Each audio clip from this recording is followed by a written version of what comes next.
song, I can't stand the size of the needle, says, well, I can't stand it, so we have to end it here. But good enough, members of parliament, more so we want to congratulate the male fraternity there that tussled it out, and that was something that they excluded. Because one even gave an example. The jet has taken off, and then midway, we are at high speed, like, stop, do you want the pilot to crash it? So it was so fun in parliament when discussing this bill. A lot of interesting issues were coming up. Members of parliament were giving their views. And don't you think you're spilling our beans? We have to discuss that in detail later on.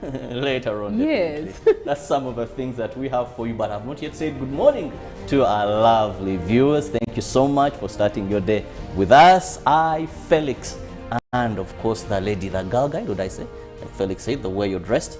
We're going to be taking you through very interesting stories, and of course ensuring you start your day an informed person, and we spice up your morning.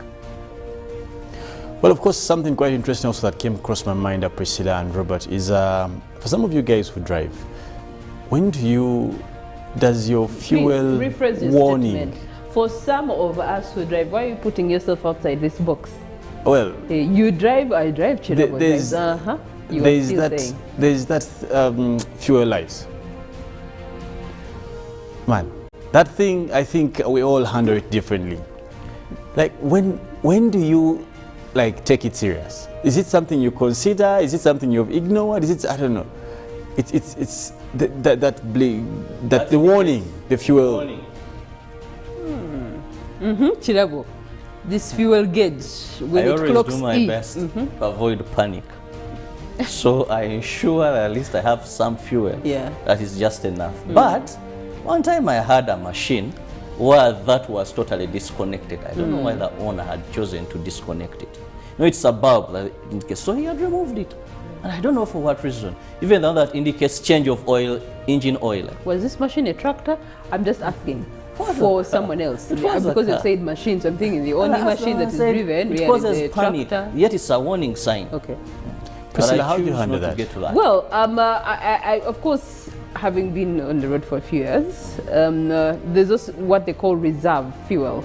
So while it's giving you the warning, but also a car has reserve fuel always. So of course, if you can, please fuel up. But now Ugandans are very smart. They know how to count that fuel.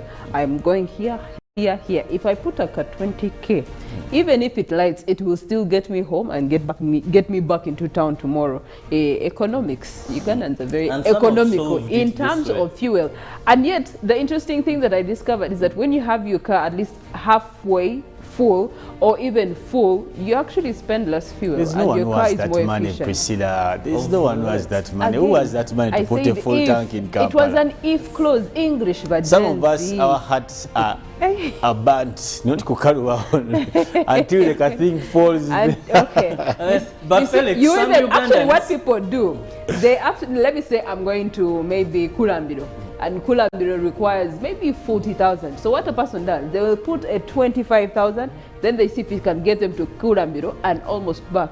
If it can get then them they'll add a five bob. One thing I've noticed, many Ugandans have what we call the kadomora. That small jerry can. It's almost a must. Like your car must have a spare tire. You must have jumpers in case of anything. There's no car that has jumpers. Then you must have about things that really Ugandans have a jack, you know, in the car. Now the other they have added is a kadomo, like a small jerry can. So that in case the worst. And then the other one that is acting as a funnel, the Camino water bottle that has been cut. In case they get to that situation, border. You jump, then you're back and you're fuel. But one time I witnessed a funny incident. There is one socialite in Uganda. So he had this very big car. And it happened that he ran out of fuel. Ugandans are not polite enough. So everyone was like, by the time you bought such a car, leave a person in a chikumi, leave a person in a... You know, there are those vehicles. For them, they can use the kadomora. But how can you on earth be driving a VW, a Mercedes, and you run out of fuel? That means you bought a car you can't afford. So they could understand. It was a borrowed car. Also. Yeah, I mean, maybe they were going for a high-end party and they needed to, you know, status needed to be upgraded a little bit. Yeah. But Kadomola, people have those jerrycans. Yeah. If it's an operation that traffic says he who doesn't have it, they will literally get any. Wow.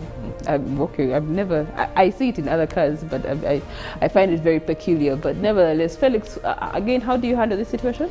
Well, I am a hardcore railman. I handle issues of fuel when it is done. I know the cars. I know how the cars can, how far the current light can take me, so I make sure it takes me there. Then I oh, is this disturbance? Have I? Help me. I don't get to that point, but I know.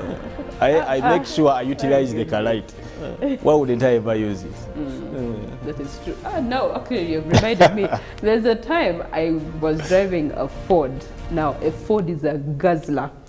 You put your 30,000, the same distance you cover with any other car, and halfway that distance, it's already giving you the red warning. You're thinking, but I have just started on the road. I've not yet even done a return journey. Yeah. So actually during that time, I kind of ran broke because every time it would appear, you get scared because who's going to come and push for you a Ford? There's no one. They fear because they expect that your status should be able to afford the fuel. So I ended up spending more on fuel at that time. So yeah, the best thing is just to take back the car. Honestly. I wish that was an option at honestly. that time. Car can run you broke, to be honest, but also disturbing people. Yeah. Push me. There is one who even said, but a friend in need is a friend indeed. So if my cars run out of fuel and you can't give a helping hand to push me to the nearest gas station, then you're not fair enough. But all that said, yes, there are stories that happened in the last 12 hours. And of course, we'll begin by looking at some of them.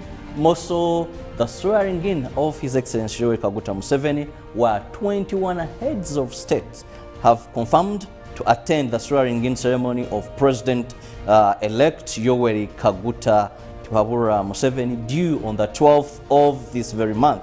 Minister for Presidency Esther Mbayo told the media that all the 10 former presidential candidates are invited and the organizing committee is yet to confirm their attendance. The 14th January 2021 presidential elections ended with incumbent Yoweri Kaguta Museveni winning 10 contestants with 58.38% of all the total votes cast. Article 103 of the Constitution states that any person elected for presidency shall assume office within 24 hours after the expiry of the term of the predecessor. Therefore, President-elect Yoweri Kaguta Museveni will receive the instruments of power to lead Uganda for the 5th time. Due to COVID-19, only 4,042 guests are invited for the inauguration, and 21 heads of states have confirmed to attend. All the former presidential candidates who participated in the recent elections are also invited. Despite COVID-19 regulations in place on political gatherings, the organizing committee was granted a special waiver to accommodate 4,042 delegates instead of 200 as per the standing operating regulations. Away from that, getting to look at Parliament yesterday having passed a law that slaps a death penalty to anyone convicted of human sacrifice. The Prevention and Prohibition of Human Sacrifice Bill 2020 also proposes the death sentence penalty for those involved in the gruesome activities. Persons involved in human sacrifice will face the death penalty if a new law aimed at preventing the offense is assented to by the President. The Prevention and Prohibition of Human Sacrifice Bill 2020, which was tabled by Ayuvu County MP Bernard Atiku, appeared for the second and third reading in Parliament and was later passed. Legislators on both sides who earlier gave their views on the bill anonymously agreed that the bill be passed to end the suffering of children and the vulnerable.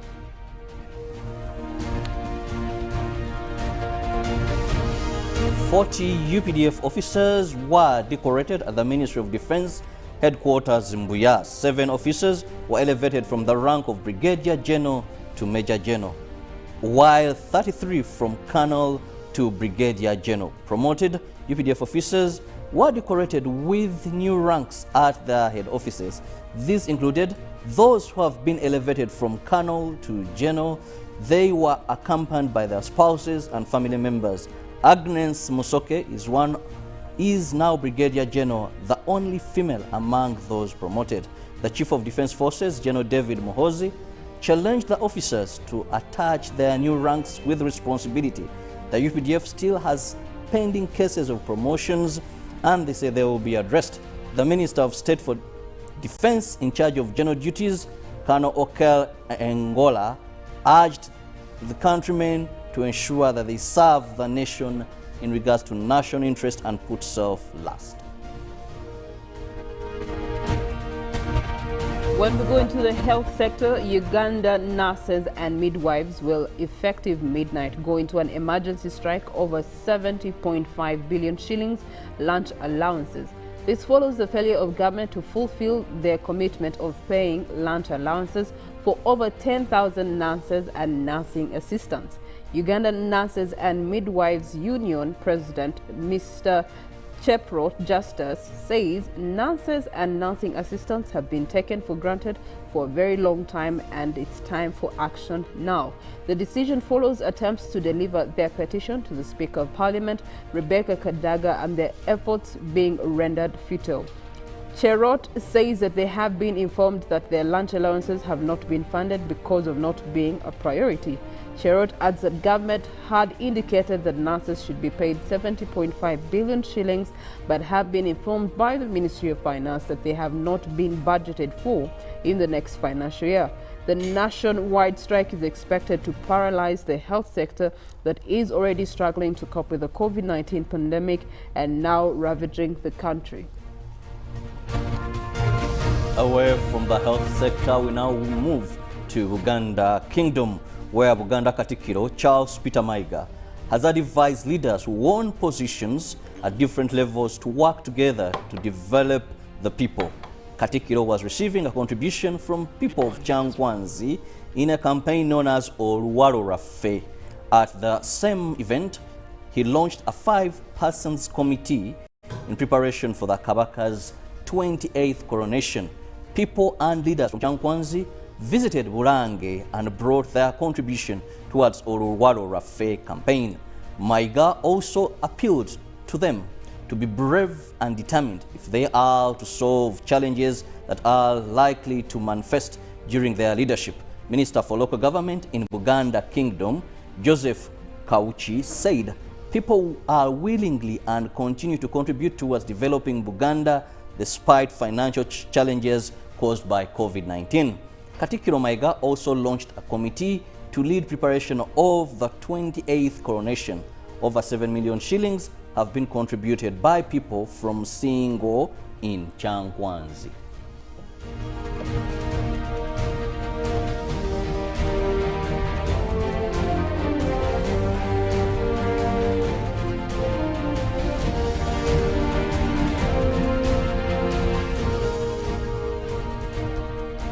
Well, for the nurses, definitely we do understand their plight and what they're going through. I mean, this is accumulation of allowances over a very long period of time. And for the Ministry of Finance to come out and actually state that they're not a priority as far as budgeting for the next financial year takes us back to where is the heart of the ministry, where's the heart of Parliament, where's the heart of Ugandan leaders, because we have to really easily but tactfully deal with the new normal. And the health sector is at the epitome of this new normal, and we need every resource coming through the health sector to help us overcome COVID-19. But if they're not being considered for very, very trivial things, I mean, it's a lunch allowance. How do you expect a person who works 16 hours not to be catered for in terms of meal? They will not be able to do their work efficiently and effectively, which is going to crumble. And most this is something that has been ongoing for some time. The nurses and their umbrella organization have continuously brought this on table, and they have been promised this financial year, the other financial year, but I just want to remind them, they also took oath to save lives of Ugandans. It is a tricky situation, but also... Yesterday we were having this conversation in regards to labor, you know, celebrating Labor Day, and in consideration of making a conducive environment for worksmen to actually enjoy what they do. It doesn't mean that they have to die on the job. Must you die on the job? Felix, definitely. Will you be dying on the job simply because of an oath you made? Well, of course, it depends where my allergies are owed and definitely how recognized allergies. But of course, and how cognizance the people who are in charge of me do actually acknowledge my efforts. And this is what the nurses are coming out to mention. Probably they also need recognition in terms of facilitation. Just like you're facilitating members of parliament and all other ministers and whatever, I think they also need to be thought about. But anyway, far from that, we'll go into our international stories where we'll be looking at the US again. Now, Biden comes out to make commitment that he will be able to vaccinate at least 70% of US adults by 4th July and roll out the shots for 12 to 15-year-old as soon as possible. Now, Biden's News Global, including at least 160 million adults fully vaccinated by the Independence Day, and the target is well within reach given the 105 million who have already had COVID jabs. And the US is vaccinating nearly 1 million adults per day, but the vaccination rate is half of what it was 3 weeks ago. Now, Mr. Biden again said his administration was working to win over doubters about the shots, and Israel, a world leader in vaccination rates, has nearly fully reopened its economy, as seen in numbers of new coronavirus cases crashing almost to zero.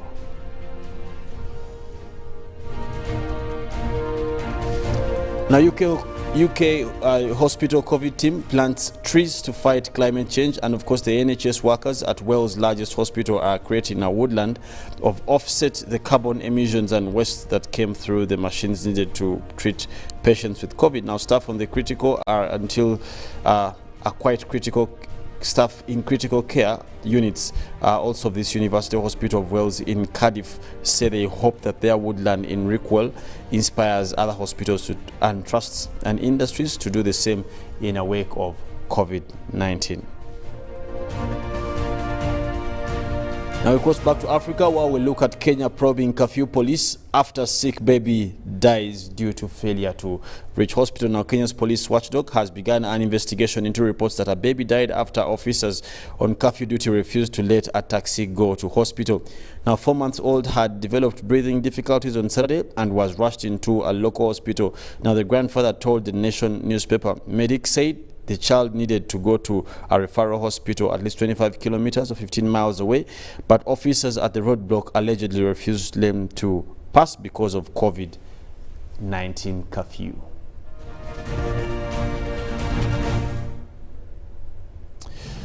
Well, of course, those are some of the stories we did bring to you that are international, but of course, most touching is the story of the baby in Nairobi, Kenya, there, where at least sometimes the sense of judgment is key, and sense of humor, and of course cognizance of situation and look at it. That's why we have always said, take every situation irrespective of the general attributions of curfew, and same thing we've been saying to even our officers here. We had a couple of cases, if you remember, during lockdown where mothers would give birth on the way, would not go to hospital, but I think that was rectified most recent, and at least that's why they came up with the issues of essential workers, pregnant women, and all these kind of things, which I think has worked well, I must say. Felix, that is so painful, very painful. But for every law, officers, they have a right to use their sense of judgment to ensure they solve a situation. It's not only in officers. Recently, someone fell sick and had to go to one of these big hospitals. So they didn't have cash, but they had money on mobile money. And the hospital simply says, we do not accept transfers, go withdraw that money.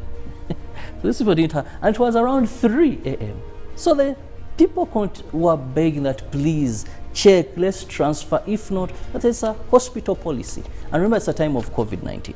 So they had to look for another clinic, yet this person really required serious attention. So I think we should, yes, there is COVID and there is curfew, but let's improve our sense of judgment, because God gives each one of us sometimes the word I don't want to use, which is called common sense. So when you apply common sense, with the curfew that we have here, we do have to get on to the other order of the day for us here at Good Morning Uganda. And just reminding you that Hallelujah Ginger Tea Drink and Tamarind Drink are the drinks for you. Natural drinks that you need to actually take every single morning. Take one and you will boost your immunity system. And also, get outside, breathe in some fresh air, some fresh oxygen into your lungs. It goes a long way in actually affecting on improving your health. But also follow us on our social media handles. On Twitter at UBCTV Uganda, the hashtag is UBCGMU, and on Facebook you can actually continue streaming with us as you get into your order of the day